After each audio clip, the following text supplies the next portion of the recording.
So, welcome everyone to our podcast and Reiki Share tonight. This Reiki Share and podcast is once again brought to you by our horse Simba.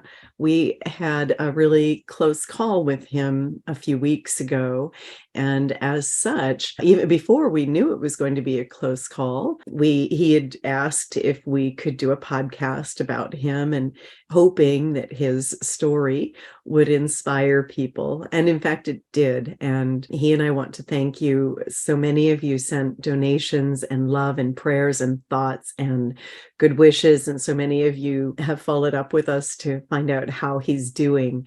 And I'm really happy to let you know that he's doing extremely well.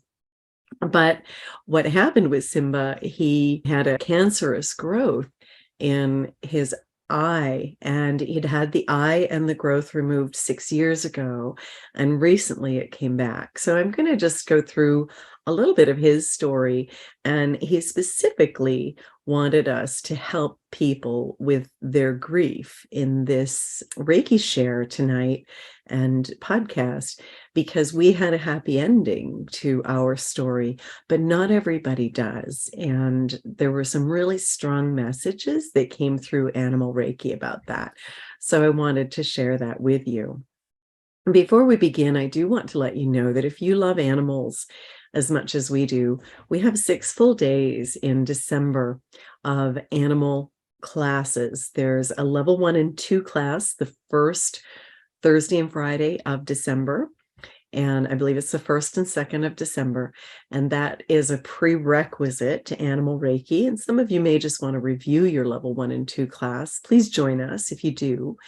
That weekend, the very first weekend of December, we have an animal communication class. That's my own class. It's very different than Animal Reiki, but they do complement each other. It is about telepathic communication, and the majority of the students, over 90% of the students in the classes, can very clearly understand and get messages from the animals by the end of our 2 days together. And then, of course, it takes practice to finesse it. But one of the things we do in our animal communication class is that we teach you how to verify your work. And so you're able to verify if you got your communication correctly or not. And then we talk to you about if you didn't get it right, what to do and how to go back and break it down. And so it winds up being a very effective class, even though it's just 2 days.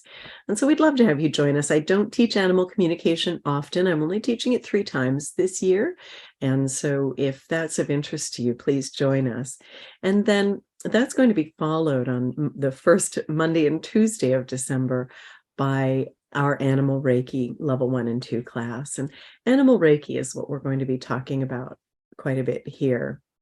I do want to say thank you to all the folks who came to see me at the Equine Affair last week in Massachusetts. It was just wonderful to get down to Massachusetts to get with all of my horse crazy friends and people that love horses as much as I do, and to just share our work. And so thank you so much, everybody who showed up for that.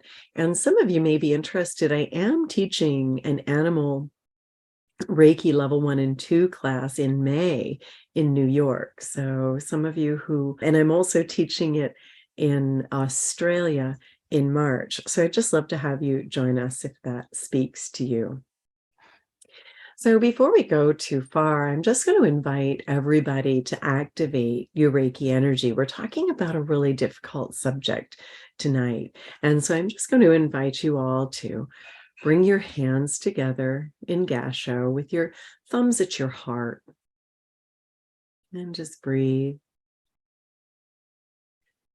Just inviting the Reiki energy to flow from the highest heavens through your hands and into your heart. The gift of love, activating all of your symbols,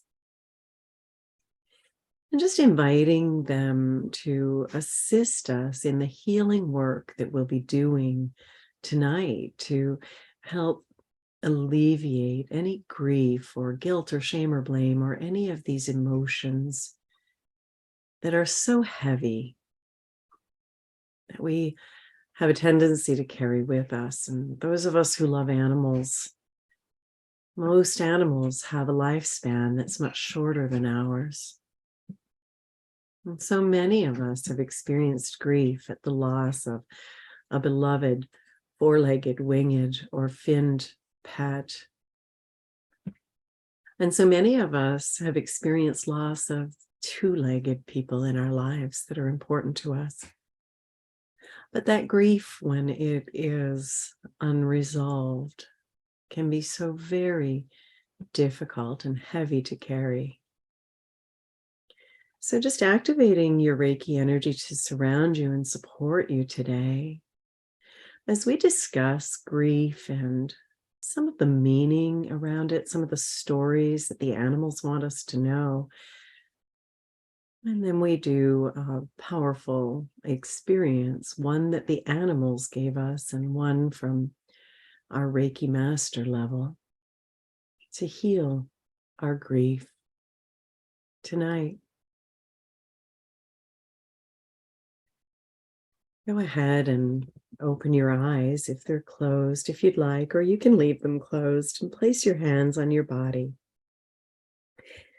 And I just want to tell you a little bit about the motivation for this topic this evening and some of the things that we've learned.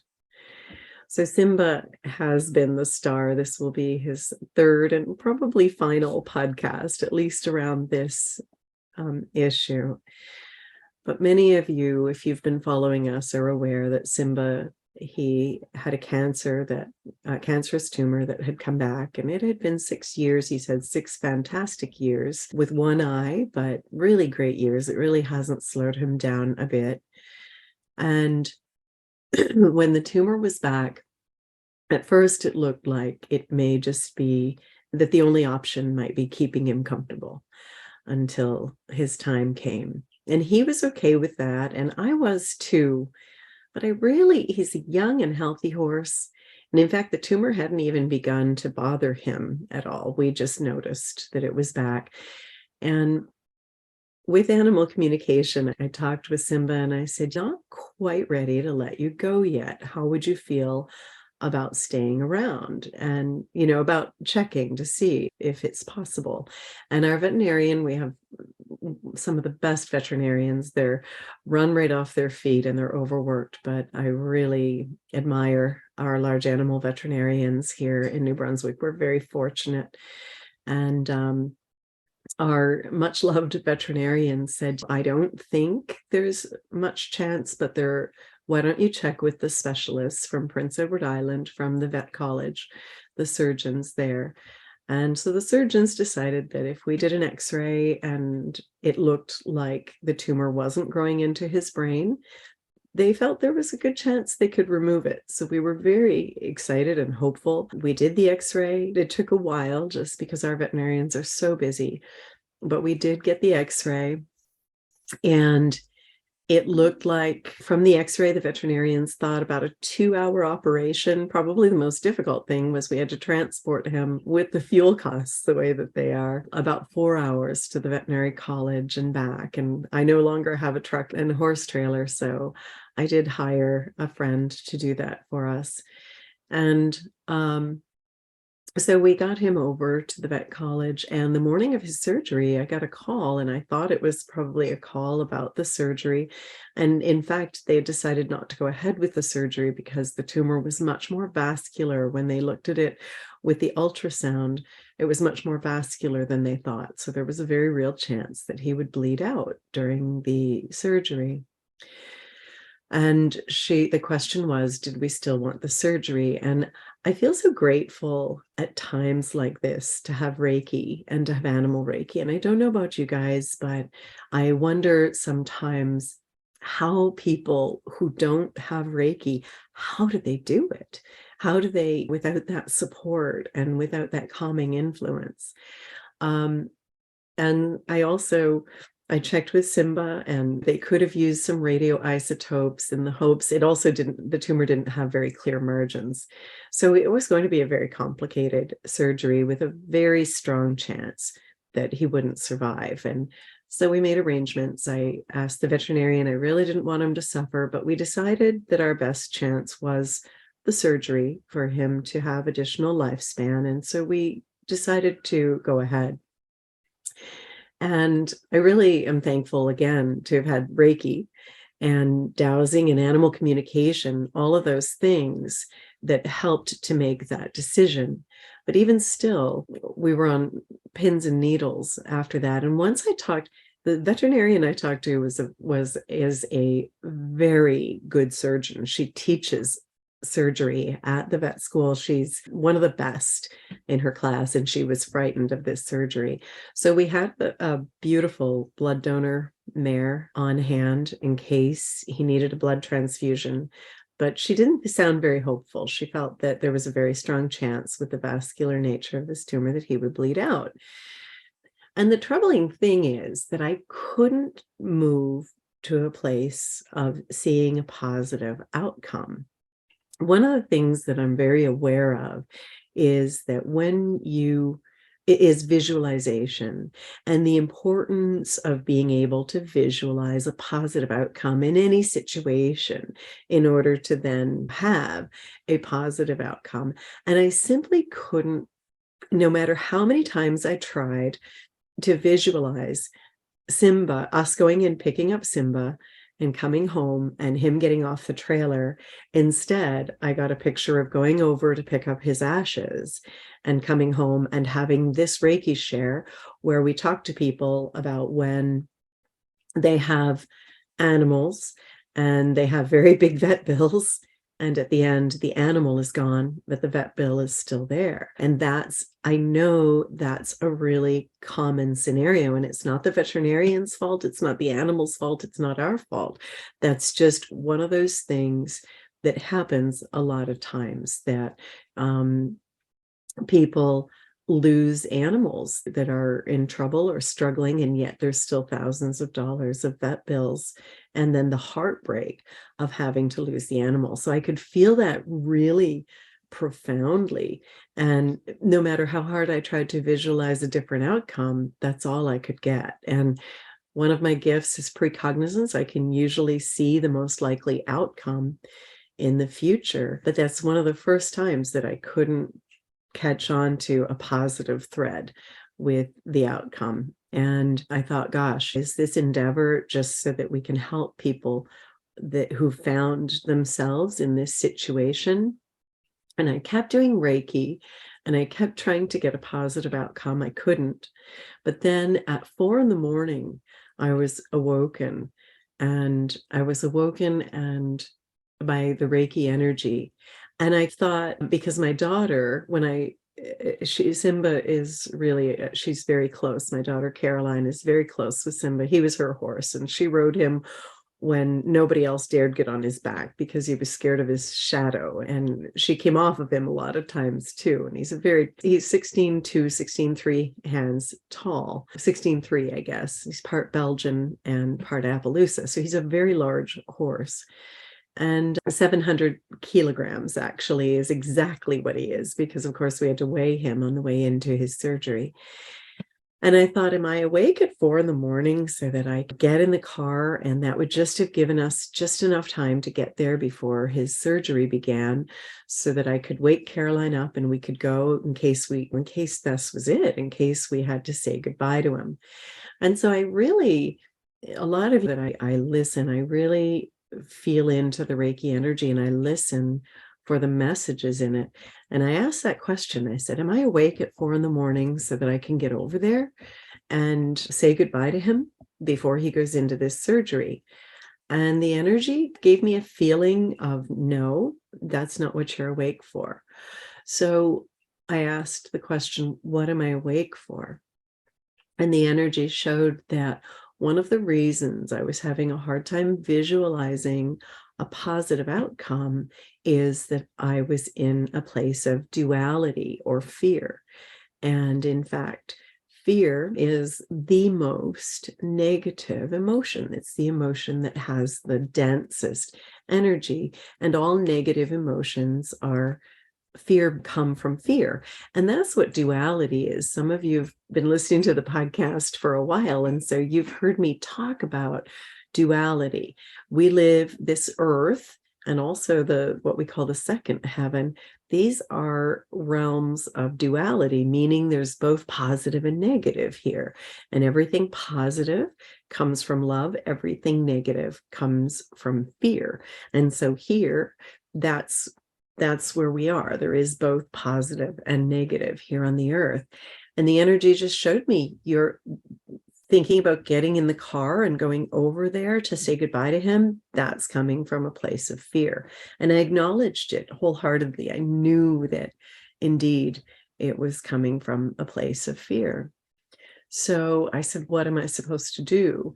And it showed that I needed to lift all of the fear from myself and from Simba, because he wasn't going to survive if the both of us were in a place of fear. And I knew that. I knew as a lead, I have a position of leadership within my herd of horses. They've gracefully given it to me. And I knew that as their leader, they needed me to be confident, or they can't be confident. That's just how it is with horses and with my herd. And the energy just showed that I needed to bring myself to a place of confidence and Simba to a place of confidence. So we needed to release all the fear and move into a place of love. So I got busy and just started sending Reiki to release the fear and the duality that both Simba and I felt.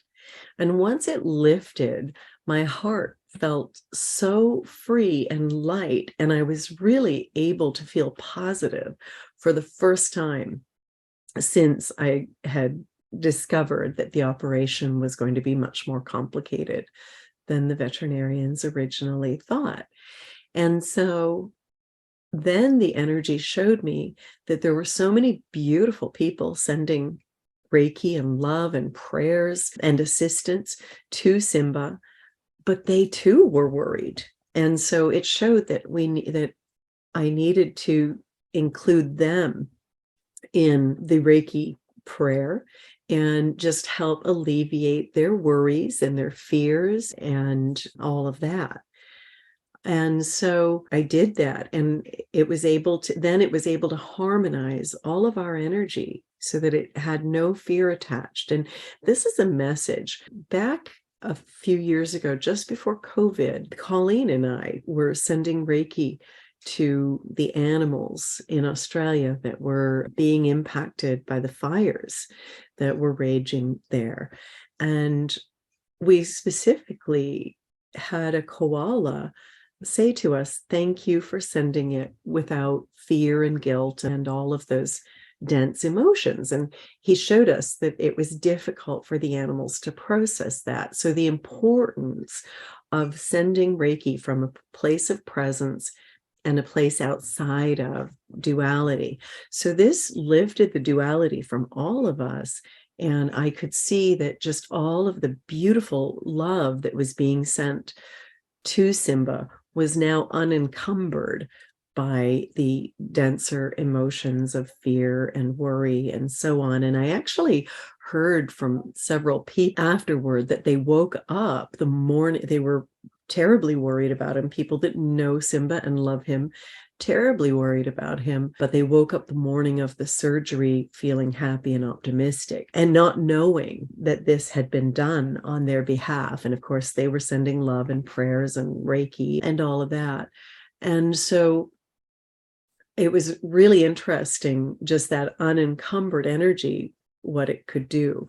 So I also said, Simba, if this is your time, if this is a lesson for me and for our herd, so that we can help other people who are in this situation or who've been in this situation, I accept that completely. I just let go of any attachment to the outcome. And that's one of the things that we talk about in Reiki anyway.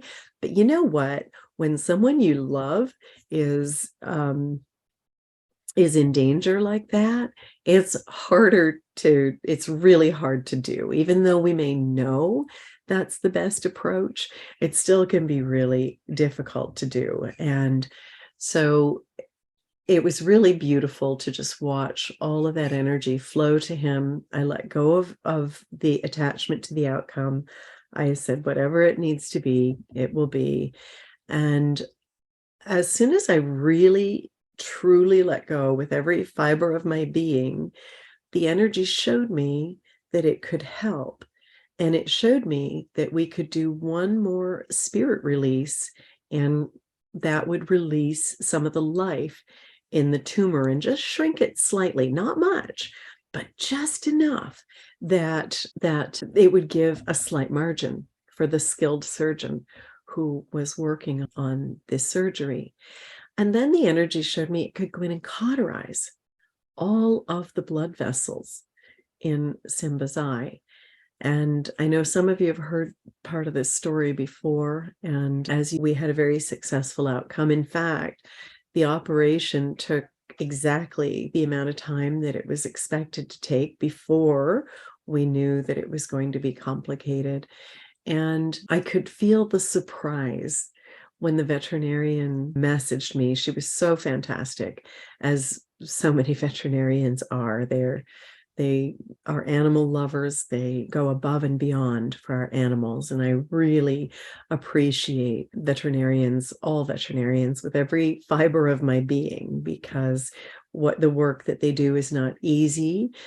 And the money that they make is well deserved and probably not enough, but really appreciate them. But I could feel her puzzlement that there had not been very much bleeding. So all that to say that we were so lucky to have had that outcome. But I know that there's a lot of you who are here tonight who were left in very difficult circumstances. Maybe you had a loved one that was hospitalized and didn't make it out, and there's still hospital bills or so on to pay. Maybe you had an animal that you lost and there's still vet bills to pay. And it's not even about the bills. It's just about the complication and the loss and the grief. And so tonight, what Simba wanted us to do was to help you, and with an acknowledgement that he it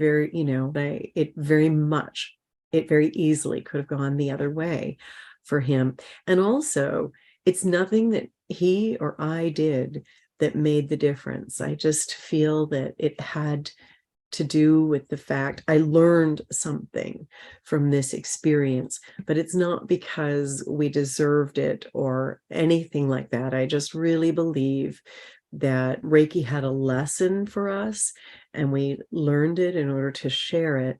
And now, for those of you who have lost someone that is dear to you, our purpose is to try and help with that.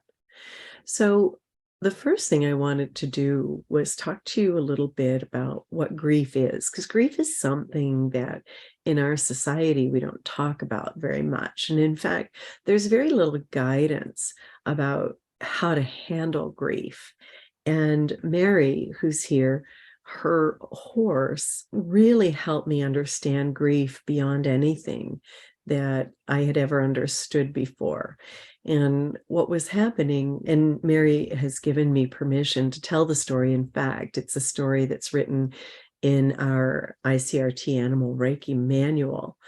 And Jock was about to lose his pasture mate, Moe, and they'd been pasture mates. Jock is a big Clydesdale horse, and he and Moe had been together for years. And Mary was very concerned, not only at her losing Moe, but I think she was very concerned with how Jock would be able to handle it.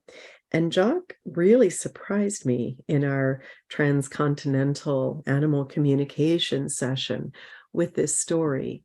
He said, I know what to do with grief. A lot of humans don't understand. But he said, I have to feel it. I have to feel the grief. He said, yes, I'll miss my friend, and I'll need to feel the grief.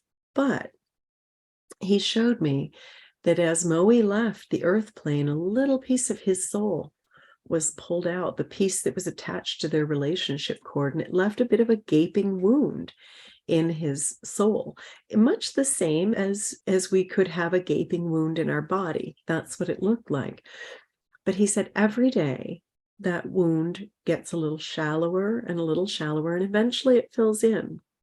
And he was very clear that sometimes it filled in with tissue that was just as whole as it had ever been. Sometimes, though, it fills with scar tissue.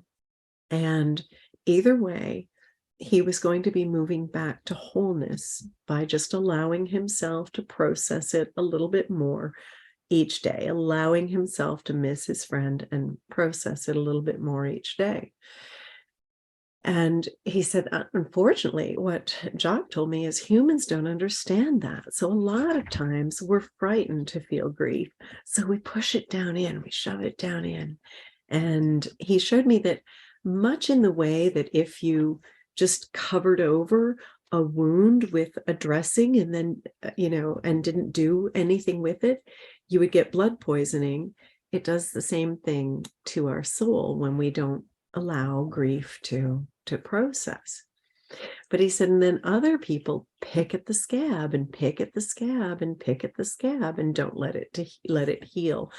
And he had noticed that those were two common ways that many humans dealt with grief. We went on to learn through him and through some of the other animals that I communicated with that animals didn't really feel the same way about their deaths as we did. In fact, some of them hang on much longer than they wish to or intend to, just to help us. And they are very engaged in the circle of life. They know what's on the other side. And in fact, through my animal communication work, I was able to discover that many of our animals come back to us. They come back in another animal that we adopt later on. If our work together isn't done, if our work together is complete, then they don't. But many times they reincarnate.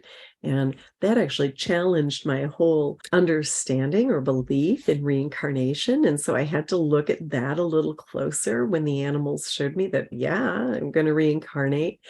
And one of the things that I realized is that reincarnation is something that is accepted by the majority of the world religions. And then my studies led me to find out that, in fact, reincarnation was also accepted in early Christianity, but about 400 AD, it did get written out of the texts because there was somebody who didn't really care for the concept and didn't like it, and it didn't serve their purposes. So for that reason, my upbringing, reincarnation wasn't really a thing, but I've reevaluated that. But animals really are not. They don't have as much fear or whatnot around death as we do. And another thing that the animals have shown me is that sometimes that they really want us to put down the burden of grief that we so often carry. And I think that even though I'm talking about animals, I think our two-legged loved ones would feel the same way as well. That this burden of grief, it's a heavy burden to hold on to, it's a heavy burden to carry. And when we can let that go, we can then go back to thinking about the wonderful relationship that we had together. And the animals want us to get back to that. There was one dog who passed away, and she did have to be put down, and her last couple of days were very difficult. And my dear friend just felt terrible. She felt not only grief, but so often because we are responsible, or we feel that we're responsible for our animals' well-being, when we lose an animal, we often also feel shame and blame and guilt. We wonder, could I have done something differently? Did I make the best decision? And all of this. And our animals really don't want us to dwell in that or to feel those emotions. This friend, she had an incredible relationship with this dog, and they did everything together. They were so beautiful together, beautiful to witness their relationship. It was one of them. I work with a lot of special animals. This dog was special. I adored her. Everyone who met her adored her. She helped children learn to read, for heaven's sakes, as a therapy dog after her physical disabilities made it difficult for her to continue to compete in agility. And she was just, their partnership was lovely. She was a beautiful soul. And my friend felt so much grief and guilt, and could I have done things different? All of those questions that we ask ourselves when we lose a loved one. And so she asked me, would you communicate with her for me? And I said, of course. And my friend was so torn up at the fact that it was difficult for her friend, her beloved four-legged friend, at the end of her life. The last 2 days were very difficult. And she said, was she okay? Does she forgive me? This sort of thing, the way that most of us feel. And this dog gave me a lesson that I'll never forget.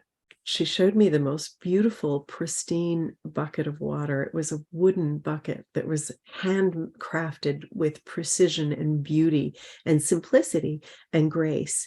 And the water in it, I could just tell, was the most life-giving water. It looked so refreshing, so nourishing. You just wanted to plunge your face in it and drink like a horse. And it was just incredible. And then she showed me that there was a tiny drop in the air hovering above the bucket of water on its way into the bucket. And the dog said, please tell her that my death was that drop. Our life together was that bucket. Please ask her to focus on the bucket and not the drop. And the message here is just that when we get really caught in grief, and even sometimes the guilt and shame and blame and so on that comes along with it, sometimes we lose the point. We miss our friends so much. They do make a big part of our lives. They leave a big hole when they go. And we miss our friends so much that we miss the point. And the point was everything that we did and learned together and all the love that we shared. And so the animals showed us, look, we really want you to put down this burden of grief so that you can go back to remembering me with fondness, and you can think about all the wonderful times that we had together.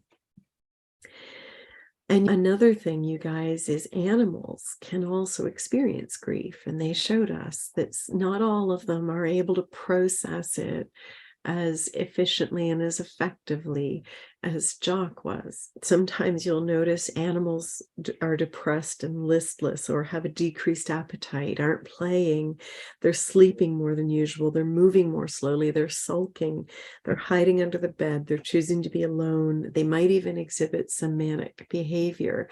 And they can have grief at the loss of their caregiver or someone in their family, as well as at the loss of an animal companion. Now, if you have an animal that has experienced grief, go ahead and listen to this with your animal. This meditation has been shown to work with two-legged as well as four-legged animals. And the other thing to remember as well is that we often feel grief at the loss of a loved one, and there's a message behind all of our emotions. And that's something that I teach in my horse emotional intelligence work. But around grief, the message is that you had no choice in letting go.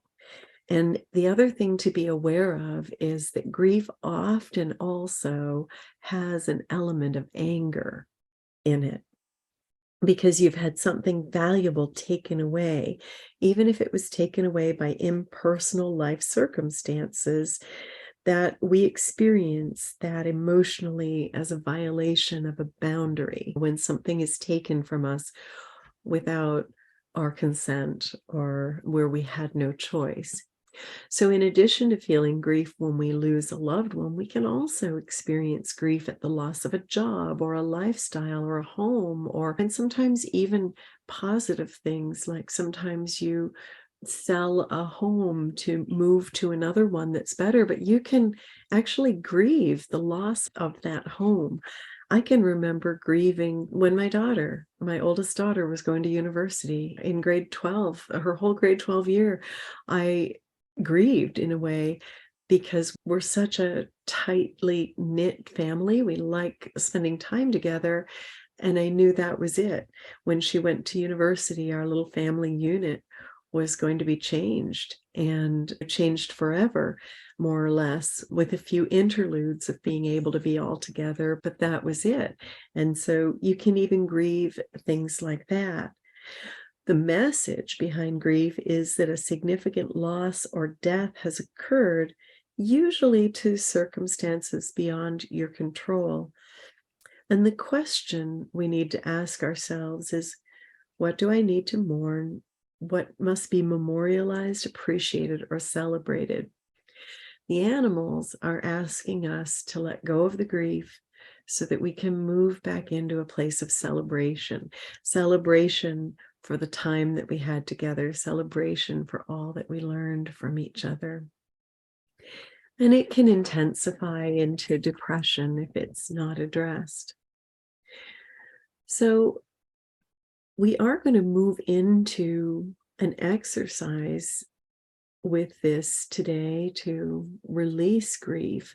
But before we do, I just wonder if anyone who's here live with us tonight on the Reiki share, if any of you have any questions or want to share any stories. And just go ahead and unmute yourself if you do. So Pam, I'll go. So I recently lost our cat Magnus after 22 years. We got him as a kitten, and he grew up with my boys. And he was another member of the family. Yeah. And I remember when I was taking the animal Reiki class with you, Pam, how you said something that just struck me, and that was that animals will sometimes hang on for their caregivers. Yes. And I remember just feeling this pang in my heart. Oh my God, I hope he's not hanging on for me. And I felt this guilt. So not a good emotion, but I guess a natural one. If you're just learning something like that. And sure enough, it actually, the night that we made the decision that he had deteriorated to the point where it was really not fair to keep him going, we decided we would take him in the morning, have him put to rest. And he was on my lap. I'd been giving him Reiki, and he was listening to the conversation, and I'm calling the vet and making the arrangements. And then he just passed himself that night. Oh, yeah. Isn't that something? As though it was like he was waiting for me to be ready to let him go. And then he made the decision, I'm not going to make you do that. Now that I know you're ready, I'll just pass on my own. And he passed in bed with me in my arm. Lovely way. Yes. For him to depart. But that was a key learning for me. Oh, thank you, Kat. And how does that, I hope that the purpose of that wasn't to make you feel guilt about that. It was just to have that awareness that they do sometimes stay around for us. Mm-hmm. And I know personally, I had a dog who asked to be put down as soon as she became incontinent. And I said, look, otherwise you're healthy. I can't picture a world without you in it. And I'll just pick up your mess. And she did stay around. But looking back, I didn't do her a service by not honoring her wishes, but sometimes we just can't. And she understood. She understood that that was what she wanted. She agreed. She hung around longer for me. Looking back, it probably wasn't the right decision on my part, but it was the only decision I was capable of making at that time. So anyway, I hope that helps. Thank you for sharing that, Kat. Did anyone else have anything you'd like to share or any questions before we move into our experiences today? Hey, Pam. Yeah. So I've had a lot of loss in the last year. Yeah. So I reached out to you. When was it? Back in the spring, and that's when I experienced one of my big losses. I lost my first horse, and that was very difficult. And I feel like I've carried grief a lot of my life, and I feel like the stepping stone was the trade-off because I got to meet you, and I got to take your class. Oh. And then shortly before I came to Campobello, I had lost Oscar, who had been with me for 12 years. And I felt so much grief. I almost didn't come to Campobello because I was in such a state of mourning, but I did. And after I took the animal Reiki class, I felt that grief lift. Good. I was able to see things in a completely different way. And I do feel like he knew that his time with me was done, because I think after taking the animal communication class, he felt that I would be okay. And I'm going through a divorce, which will be finalized here soon, and lost my home. And it was the day before I went into the domestic violence shelter that I lost my friend. Yeah. And that was really hard. She died on October 9th. I went in on 10/10. And I was there for about a week and a half, and my cat died. Oh my gosh. You've really had more than a person can bear, Sarah. But and that one was really hard because I wasn't able to say goodbye. Yeah. But I do feel like there were lessons, and I do feel like the Reiki has helped a lot. Yeah, so lots of loss, but I do feel like Usui Reiki wouldn't have gotten me through the way the animal Reiki did. So I think that's a very important thing to share. Thank you. I'm glad. It makes me so happy that you were able to get the animal Reiki, particularly with all of the loss that you've experienced, because you're right. The animals were very clear that they wanted to help us with this grief component. And I'm sorry for all that you've had to bear, Sarah, but hopefully tonight we can even lift some of that some more for you. Thank you, Pam. It's okay. Brighter days ahead. Definitely. Thank you, Sarah. Anyone else that would like to share or ask a question before we move into the experiences? Oh, and you said too, Kat, the animal Reiki energy has been wonderful. It really is. And for those that are listening that don't have the animal Reiki, this is what I will, myself and those of us that are here that have the animal Reiki, but this is what I'll be sending you. And so don't worry that you don't have it. The animals are here with us and they're helping. Okay.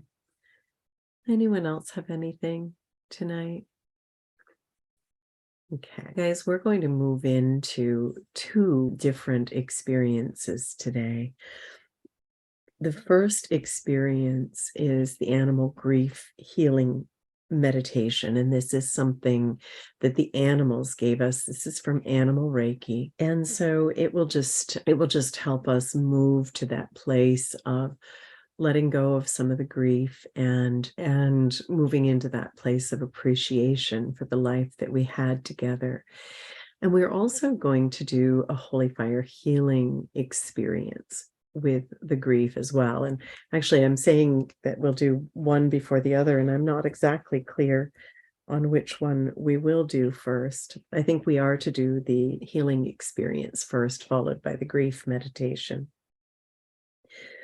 So what I'm going to do for the first exercise is we're going to define our grief. And the reason that we're going to do that is after the end of the experience, what I'm going to invite you to do is go in and look at the shape that you've identified, the shape of your grief, and ask yourself what percentage of it remains. And if it's still a pretty high percentage, then that's just an indication to come back and listen to these experiences again as often as you need to until the grief is completely lifted from you today. One of the things that the animals said is they didn't really want us to have to experience the sadness and grief. They just wanted to lift it for us on our behalf. So that was very generous of them. Before the healing experience, which will be the first part of what we do, and that'll be followed by the grief meditation, what I'm going to get you to do is just identify where the grief exists in your body and what it looks like. So I'm just going to invite you to close your eyes now and ask yourself the following questions. And there's no wrong answer to this question.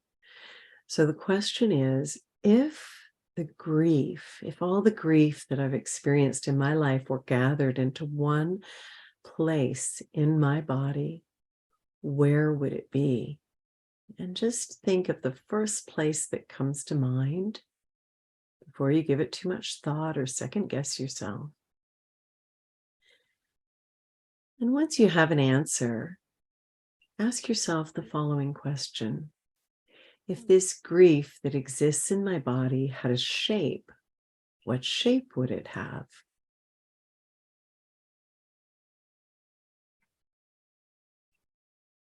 What color would it be?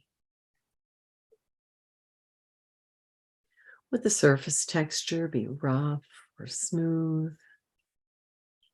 Would it be heavy or tight or uncomfortable in any way? And the final and most important question is, are you willing to let that energy go completely today? And if there is any shame or blame or guilt, I'm going to encourage you to be open to letting those go as well. And so now we'll move into our meditation. So continue with your eyes closed and your hands comfortably on your body, and breathe. And I invite you to imagine that it's a beautiful, warm, sunny day and that you're walking through a trail in a beautiful forest. As you walk along and as you breathe into yourself, you breathe in the life energy of the forest, and the essence of the earth flows up through the bottoms of your feet. Reiki energy is swirling all around you, and you walk along until you come to a clearing in the forest. And in the middle of the clearing is a small hill covered with soft grass and beautiful wildflowers. I invite you to imagine that you're climbing up the hill. And as you do, you can feel the grass and the wildflowers rubbing against your legs. And when you get to the top of the hill, imagine lying down, gazing up at the sky, feeling the grass and the earth beneath your body.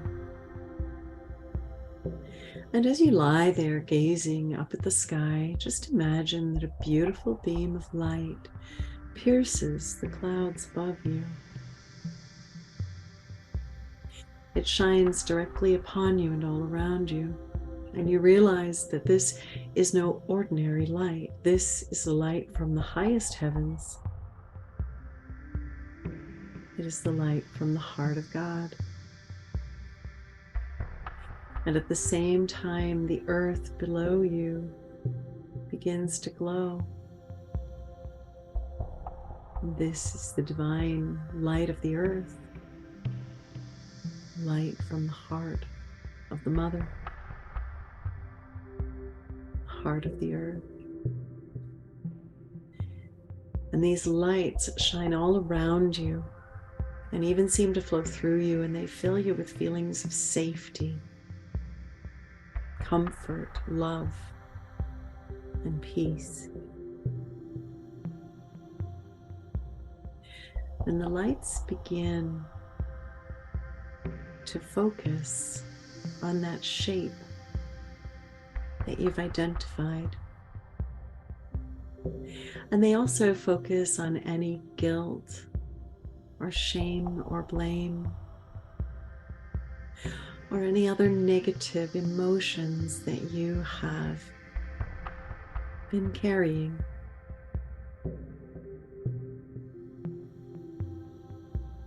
That are related to that grief. I invite you to focus on the shape and those emotions yourself and simply be willing to let them go. You don't have to do anything to earn it. This is a gift freely given by the light of Reiki. Simply be willing to let them go. And then I invite you to gaze into the light as the light begins to guide you. And we're going to remain here for several moments.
And now the light of the earth and the light of divine beings and the light of creation surround you and fill your breath.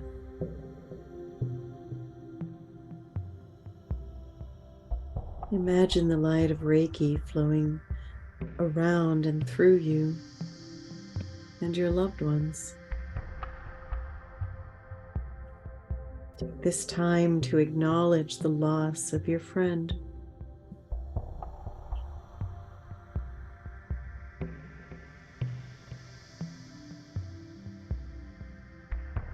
It's natural to feel grief about this.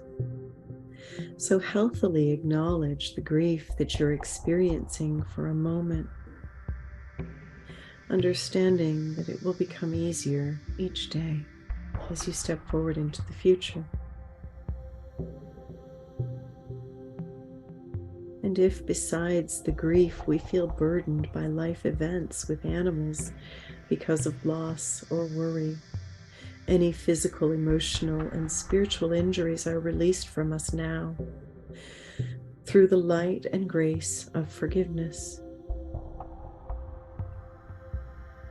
They travel out on your breath and into the light and power of love, where they're healed back to the original cause.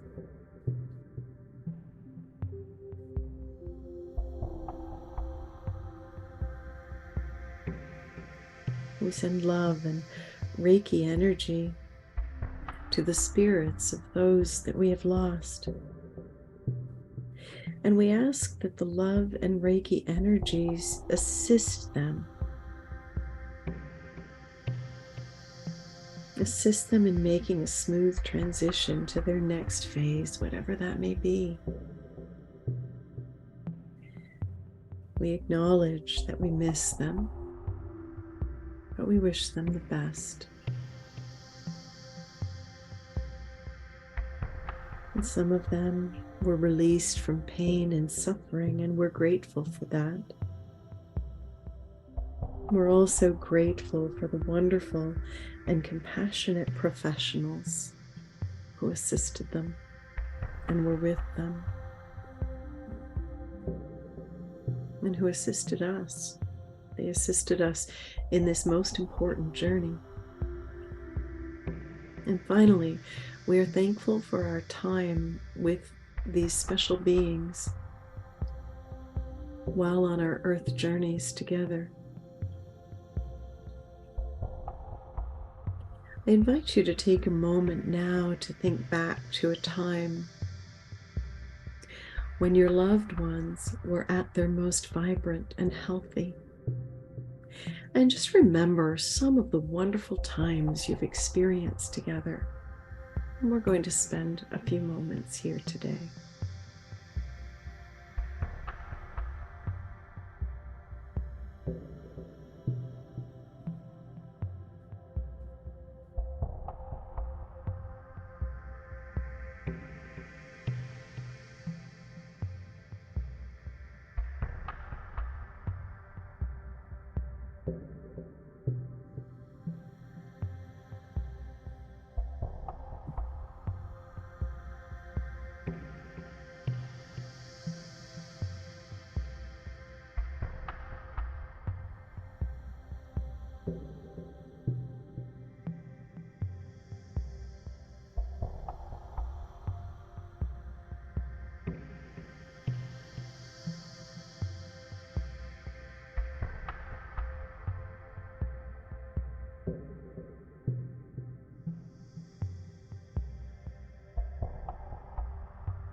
We acknowledge that as we allow our grief to heal, we will connect with our loved ones again differently, from a different place, and this we embrace.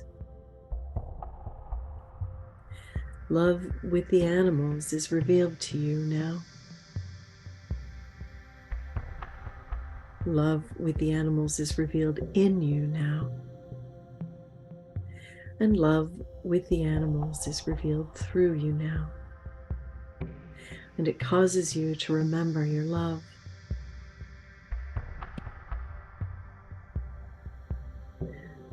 When you remember your love and you remember your beauty, you create your life from this place. And that is what our animal companions want for us. Thank you for allowing me to assist you today.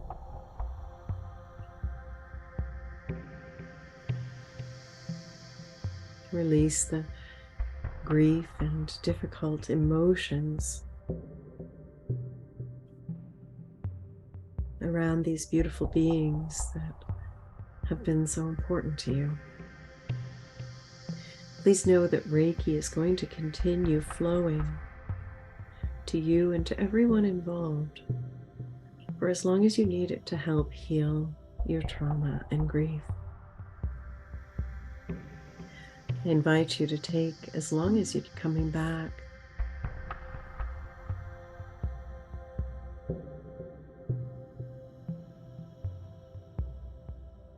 Just take a deep breath. Bring your attention to your eyes. Slowly open your eyes and return.